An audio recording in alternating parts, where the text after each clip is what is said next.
ಹಿಂದೂ ಕಾರ್ಯಕರ್ತ ಸುಹಾಸ್ ಶೆಟ್ಟಿ ಹತ್ಯೆ ಪ್ರಕರಣಕ್ಕೆ ಸಂಬಂಧಿಸಿದಂತೆ ಬಂಟ್ವಾಳದ ಕಾರಿಂಜವರೆಗೂ ಮೃತದೇಹದ ಮೆರವಣಿಗೆಯನ್ನ ಮಾಡಲಾಗಿದೆ. ಅಂತಿಮ ಯಾತ್ರೆಯಲ್ಲಿ ಸಾವಿರಾರು ಮಂದಿ ಭಾಗಿಯಾದರು. ಸುಹಾಸ್ ಶೆಟ್ಟಿ ಅಮರ್ ರಹೇ ಅಂತೇಳಿ ಘೋಷಣೆಯನ್ನ ಕೂಗಿದ್ದಾರೆ. ದಕ್ಷಿಣ ಕನ್ನಡ ಜಿಲ್ಲೆಯಲ್ಲಿ ಅಂಗಡಿ ಮುಂಗಟ್ಟು ಸಂಪೂರ್ಣವಾಗಿ ಬಂದ್ ಆಗಿದೆ. ಜಿಲ್ಲೆಯಲ್ಲಿ ಪೊಲೀಸರಿಂದ ಬಿಗಿ ಬಂದೋಬಸ್ತ್ ಕೈಗೊಳ್ಳಲಾಗಿದೆ. ಬೈಕ್ ಮತ್ತು ಬೇರೆ ಬೇರೆ ವಾಹನಗಳಲ್ಲಿ ಹಿಂದೂ ಪರ ಸಂಘಟನೆಯ ಕಾರ್ಯಕರ್ತರು ರ್ಯಾಲಿಯಲ್ಲಿ ಭಾಗಿಯಾದರು ಎನ್ನುವಂಥದ್ದು ಗೊತ್ತಾಗ್ತಾ ಇದೆ. ಹಿಂದೂ ಕಾರ್ಯಕರ್ತ ಸುಹಾಸ್ ಶೆಟ್ಟಿ ಹತ್ಯೆ ಪ್ರಕರಣಕ್ಕೆ ಸಂಬಂಧಿಸಿದಂತೆ ಮಂಗಳೂರಿನಿಂದ ಬಂಟ್ವಾಳ, ಅವರ ಹುಟ್ಟೂರು ಬಂಟ್ವಾಳ ಸಮೀಪದ ಕಾರಿಂಜವರೆಗೂ ಮೃತದೇಹವನ್ನು ಮೆರವಣಿಗೆ ಮಾಡಿ ತೆಗೆದುಕೊಂಡು ಹೋಗಲಾಯಿತು. ಈ ಸಂದರ್ಭದಲ್ಲಿ ಸಾವಿರಾರು ಹಿಂದೂ ಕಾರ್ಯಕರ್ತರು ಭಾಗಿಯಾದರು.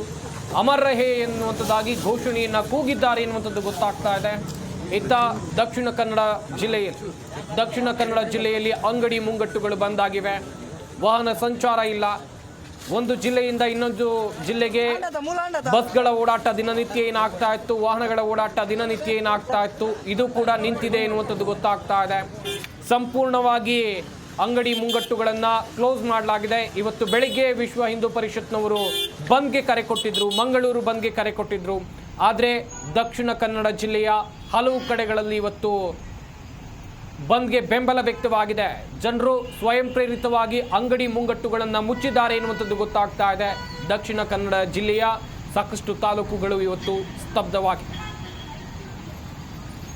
ಹಿಂದೂ ಕಾರ್ಯಕರ್ತ ಸುಹಾಸ್ ಶೆಟ್ಟಿ ಅಂತ್ಯಕ್ರಿಯೆ ದಕ್ಷಿಣ ಕನ್ನಡ ಜಿಲ್ಲೆಯ ಕಾರಿಂಜದಲ್ಲಿ ಅಂತ್ಯಕ್ರಿಯೆಯನ್ನು ನಡೆಸಲಾಗಿದೆ. ಮನೆಯ ಪಕ್ಕದ ತೋಟದಲ್ಲಿ ಅಂತ್ಯಕ್ರಿಯೆ ನಡೆದಿದೆ. ಅಂತ್ಯಕ್ರಿಯೆಯಲ್ಲಿ ಹಿಂದೂ ಕಾರ್ಯಕರ್ತರು ಭಾಗಿಯಾದರು. ಹಿಂದೂ ಸಂಪ್ರದಾಯದಂತೆ ಸುಹಾಸ್ ಶೆಟ್ಟಿ ಅಂತ್ಯಕ್ರಿಯೆಯನ್ನು ಮಾಡಲಾಗಿದೆ.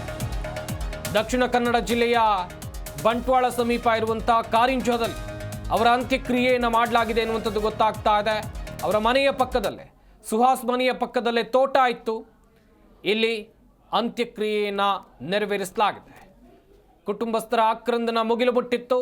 ಇನ್ನು ಅಂತ್ಯಕ್ರಿಯೆಯಲ್ಲಿ ಹಿಂದೂ ಪರ ಸಂಘಟನೆಯ ಕಾರ್ಯಕರ್ತರು ಕೂಡ ಭಾಗಿಯಾಗಿದ್ರು ಎನ್ನುವಂಥದ್ದು ಗೊತ್ತಾಗಿದೆ. ಒಂದು ಕಡೆಯಲ್ಲಿ ಮಂಗಳೂರಿನಿಂದ ಬಂಟ್ವಾಳದ ಕಾರಿಂಜಕ್ಕೆ ಯಾವ ರೀತಿಯಾಗಿ ಮೆರವಣಿಗೆ ಮೂಲಕ ಸುಹಾಸ್ ಶೆಟ್ಟಿಯ ಮೃತದೇಹವನ್ನು ತರಲಾಯಿತು ದೃಶ್ಯಾವಳಿಗಳಲ್ಲಿ ನೋಡ್ತಾ ಇದ್ದೀರಾ. ಇನ್ನೊಂದು ಕಡೆಯಲ್ಲಿ ಅವರ ಸ್ವಗ್ರಾಮದಲ್ಲಿ ಅಂತ್ಯಕ್ರಿಯೆ ಕೂಡ ನೆರವೇರಿಸಲಾಗಿದೆ. ಹಿಂದೂ ಕಾರ್ಯಕರ್ತರು ಭಾಗಿಯಾದರು. ಅಂತ್ಯಕ್ರಿಯೆ ವೇಳೆಯಲ್ಲಿ ಸುಹಾಸ್ ಶೆಟ್ಟಿ ಅಂತ್ಯಕ್ರಿಯೆ ನಡೆದಿರುವಂಥದ್ದು ದಕ್ಷಿಣ ಕನ್ನಡ ಜಿಲ್ಲೆಯ ಕಾರಿಂಜದಲ್ಲಿ.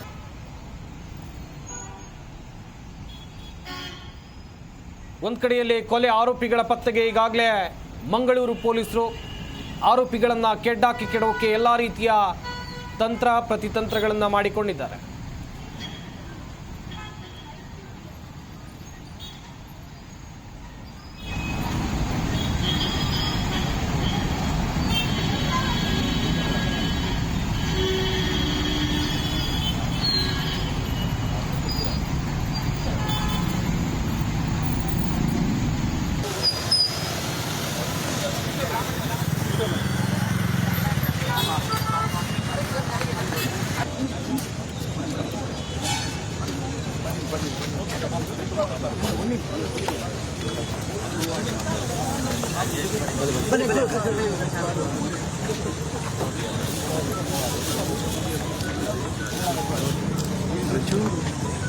ಅಣ್ಣ